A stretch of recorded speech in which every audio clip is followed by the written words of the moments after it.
Tu as certainement beaucoup de choses que tu as décidé de réaliser ou d'accomplir durant cette nouvelle année. Salut, salut, bienvenue sur cette nouvelle émission de gratitude. Nous sommes sur Vie de gratitude. Je suis très contente que tu sois là, que le Seigneur te bénisse et surtout une très bonne année à toi. Que le Seigneur bénisse ton année, que le Seigneur remplisse réellement ta vie de bonheur, de joie, de gratitude, réellement chaque jour.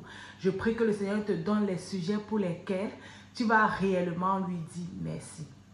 Nous sommes ici sur Vie de gratitude et sur cette chaîne, je partage réellement les astuces qui vont te permettre de vivre une vie de gratitude au quotidien.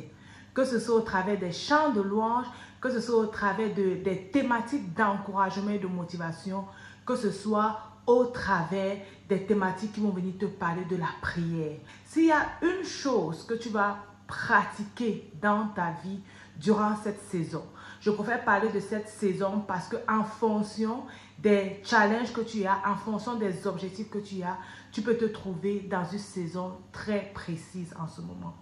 S'il y a une seule chose que tu dois avoir dans ton sac, une seule chose que tu dois avoir dans ta main, une seule chose que tu dois avoir dans ta bouche, une seule chose que tu dois avoir avec toi, partout et partout, c'est la prière.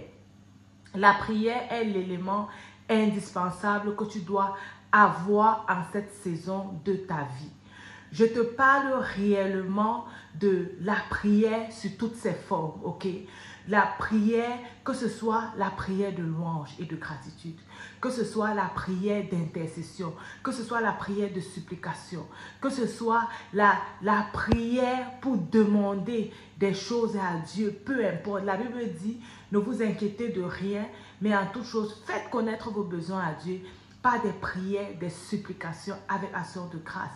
Tu as des besoins précis, peut-être pour toi, peut-être pour ton business, peut-être pour ton travail. Tu as des besoins précis, peut-être pour ta famille.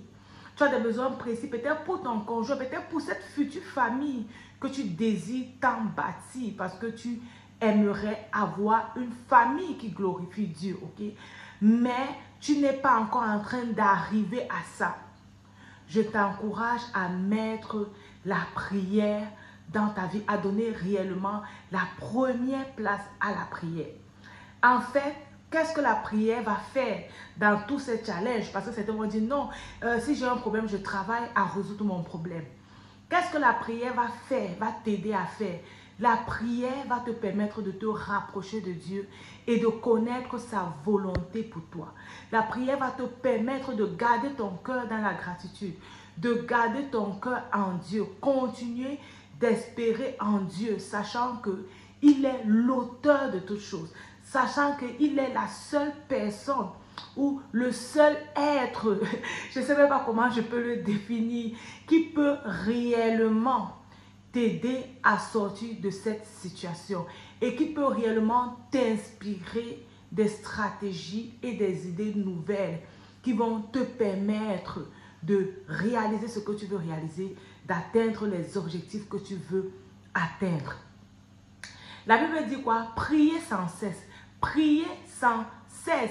Donc tu ne dois pas avoir un moment de repos où tu te dis non, la prière ça ne marche pas, mon frère, ma soeur. La prière marche. Plusieurs moments de ma vie, j'ai expérimenté que la prière marche.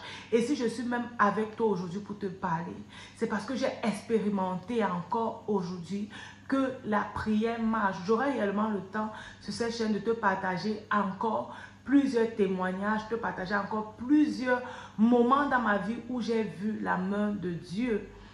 Pourquoi est-ce que souvent on va se dire que la prière ne marche pas? C'est peut-être parce qu'on n'arrive pas à voir autant pour moi exactement ce qu'on demande à Dieu.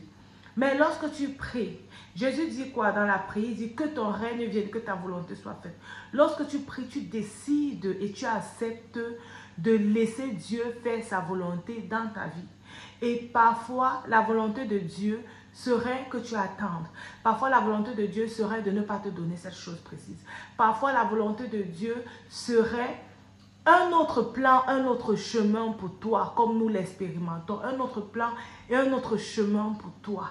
Donc ne reste pas focalisé sur une direction, ne reste pas focalisé sur une façon à laquelle Dieu va agir dans ta vie. Non, Dieu est omniscient, ok? Tu ne peux pas connaître Dieu, tu ne peux pas sonder Dieu, tu ne peux pas dire à Dieu ce qu'il va faire.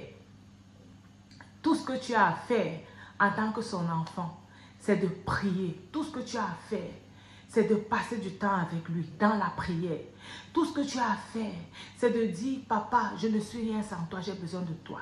Et en cette période de ta vie, en cette saison dans laquelle tu te trouves, tu as besoin de Dieu plus que de tout le monde. Tu as besoin de Dieu plus que de tout le monde. Donc, ne néglige pas cet aspect. Je t'en supplie, ne néglige pas cet aspect. Parce que négliger cet aspect a entraîné beaucoup de personnes à faire des erreurs catastrophiques. Et le Seigneur ne voudrait pas que tu fasses ces erreurs-là. C'est pourquoi il a permis que je partage ce message avec toi. Et c'est pourquoi il te permet d'entendre ce message-là aujourd'hui. Ok? Donc, reste focalisé dans ta marche avec Dieu. Reste assidu dans la marche avec Dieu. Si la vidéo t'a plu, n'hésite pas de la partager à d'autres personnes qui ont besoin d'être encouragées, qui traversent des moments difficiles, qui s'interrogent sur est-ce que Dieu est là, est-ce que Dieu n'est pas là. Dieu est là.